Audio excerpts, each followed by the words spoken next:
Du 21 au 28 juin prochain, les apprenants vont se retrouver du côté d'Aplakwe pour le championnat scolaire, le championnat national scolaire. Bonjour, monsieur le directeur de l'OPSU. Bonjour, chers journalistes. Comment allez-vous? Je vais très bien. C'est un plaisir de vous recevoir sur le plateau de Bonjour le Bénin pour nous dévoiler les coulisses de l'organisation de cet événement en grandeur nature. Ce sera pour la deuxième fois que vous avez pris, depuis que vous avez pris les commandes donc, de l'OPSU, que vous organisez le championnat national scolaire. Est-ce qu'on peut dire à date que tout est prêt pour l'organisation? Bien, je voudrais vous remercier d'ailleurs pour cette invitation, pour parler directement à nos athlètes et à la population béninoise. Et je confirme que tout est fait prêt pour que nous déroulons la compétition. Il y a combien d'apprenants à peu près qui sont attendus du côté d'Aplakwe?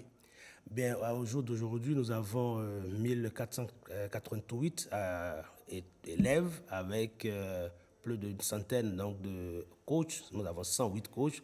Nous avons 48 jeunes officiels donc, qui vont organiser cette compétition. Alors, on sera du côté d'Aplakwe. Est-ce que vous donnez l'assurance aux parents qui vont laisser leurs enfants, parce qu'il y en a qui vont venir du septentrion, du Bénin profond, comme on le dit, de façon triviale. Est-ce que vous leur donnez l'assurance qu'ils seront logés dans de bonnes conditions? Mais comme d'habitude, vous savez qu'au niveau du ministère des Sports, aujourd'hui, la précision, la sécurité de nos enfants est une chose sur laquelle le ministre Benoît Dato ne lésine pas. Nous avons aujourd'hui 17 sites d'hébergement qui sont réservés. Aujourd'hui, si vous ne savez pas faire, vous êtes un particulier, vous n'avez pas la chance de trouver ou dormir dans le département de Koufo en général, puisque nous sommes venus également vers le Mono, donc à Lokossa. Donc plusieurs hôtels ont été réservés à Lokossa également pour la circonstance. Quelles sont les disciplines qui sont retenues pour ce championnat national scolaire édition 2025? Édition 2025, nous avons 5 disciplines fondamentalement avec quelques épreuves à l'intérieur de certaines disciplines.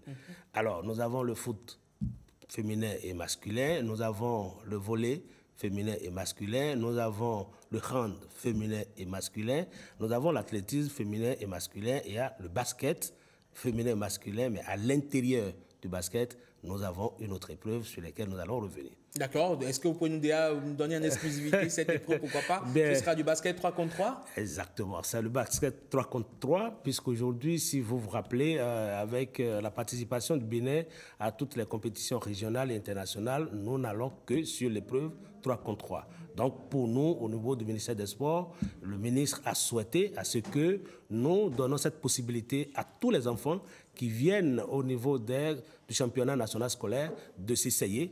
Et là, puisque nous avons une équipe d'experts qui sont recrutés et déployés sur toute l'étendue du territoire, ils constituent des pôles de sélection de ces talents. Et à la fin, nous pourrions avoir tout au moins l'élite qu'il nous faut. On s'imagine que ça fait partie des nouveautés pour cette édition 2025. En dehors de ça, qu'est-ce qu'il y a comme changement majeur? Oui, je crois que ça, c'est la première nouveauté. La deuxième, c'est l'extension donc, des disciplines à toutes les catégories au sexe, pardon. Puisque autrefois, il y en a que nous prenons foot masculin, féminin, oui, mais au niveau de hand, ça a été souvent féminin, le volley, ça a été souvent masculin. Donc cette année, nous avons dans les 5 disciplines en filles et en garçons. Ça, c'est le deuxième. Troisième nouveauté, c'est la question de relais medley.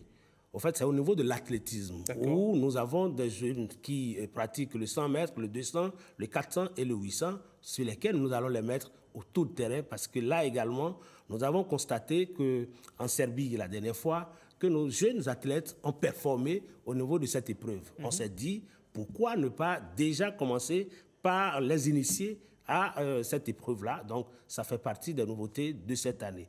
Une autre nouveauté, c'est sur une commission de recours.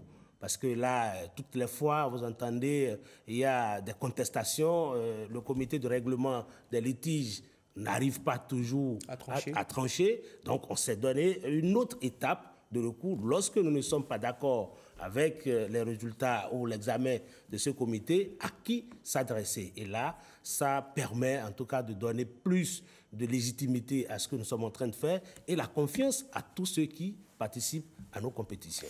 Est-ce que nous avons une idée des chiffres du nombre de collèges qui participent à ce championnat national scolaire? Oui, aujourd'hui, nous avons environ 152 collèges qui viennent à la suite, bien sûr, de l'organisation de plus de 700 qui se sont inscrits au niveau de la phase communale, parce qu'il y a là des éliminations. Vous savez que la phase nationale du championnat scolaire, c'est en 3 étapes. Donc, la phase communale, la phase départementale et la phase nationale.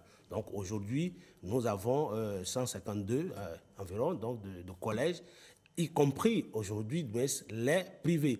Parce que là, j'avais oublié de le signaler dans les innovations. Cette année, l'édition 2025 a ouvert la porte à toutes les écoles privées, n'est-ce pas, du Bénin. Donc aujourd'hui, nous avons et le public et le privé. Ça veut dire que la détection ne serait plus uniquement au niveau du public, mais étendue au niveau donc, des privés. Et 3 établissements privés ont pu se faire qualifier pour la phase nationale. Et ça, c'est un bon début pour nous. Et nous remercions bien sûr tous ces établissements qui ont cru en la chose et qui ont permis à ces enfants de s'inscrire et puis de compétir en toute transparence avec les autres du public. Et puis, vous serez donc, vous, quand je dis vous, ce n'est pas vous, personne physique, c'est bien sûr tout ce qu'il y a autour de cette organisation sera relayé sur Bénin TV, sur l'ensemble de la SRTB d'ailleurs, donc Bénin TV et Radio Bénin. Qu'est-ce que vous avez à dire aux candidats ou aux athlètes, j'allais dire, qui seront en compétition pendant une semaine du côté d'Aplaroui? Bien, si j'ai quelque chose à leur dire, c'est de se concentrer et de montrer tout le talent qu'ils ont en eux, pour permettre à la population de découvrir que nous avons beaucoup de talent dans le Bénin profond, comme nous avons l'habitude de le dire. Deuxième chose, se donner également pour que ces comités d'experts de détection de talent puissent également les retenir, parce que pour nous, il nous faut un vivier dans lequel des regroupements seront faits, parce que d'ici 2, 3, 4 ans, on a quand même envie d'avoir la coupe au niveau du championnat scolaire sous-régional, au niveau des gymnasiades que la Fédération internationale, n'est-ce pas, de sport scolaire organise. Avant qu'on ait ça, il faut préparer des étudiants, il faut préparer des élèves à ces compétitions-là. Et comment les préparer? C'est à travers ces organisations, ces détections et des regroupements des camps que nous aurons à faire dans chaque discipline. Il faut dire, aujourd'hui, nous ne participons pas à ces compétitions dans une seule, il faut au moins dans les 5 disciplines. Et ça, c'est systématique en hommes et en dames, depuis l'arrivée du ministre Benoît Dato. Merci beaucoup à vous, Dr Victor Soumon-Laouin. Vous êtes directeur de l'Office béninois du sport scolaire et universitaire, l'OPSU. Et on rappelle une fois encore la date, c'est du 21 au 28 juin prochain du côté d'Aplaroui. Merci d'avoir répondu à notre invitation. Merci beaucoup. Tous mes remerciements à la SRTB, parce que si je ne le disais pas, j'aurais commis un petit péché, pour la disponibilité et la retransmission en direct, n'est-ce pas, sur les différentes chaînes. Je remercie également l'unité de production, puisque là également, il y a un travail fou qui s'effectue. Le duplex sera fait, donc la fête sera très belle du côté d'Aplaroui. Merci à tout le monde. Merci beaucoup. Vous passez une excellente journée du lundi. À très bientôt. Merci et bonne fête. Et bonne composition à nos élèves. Merci beaucoup.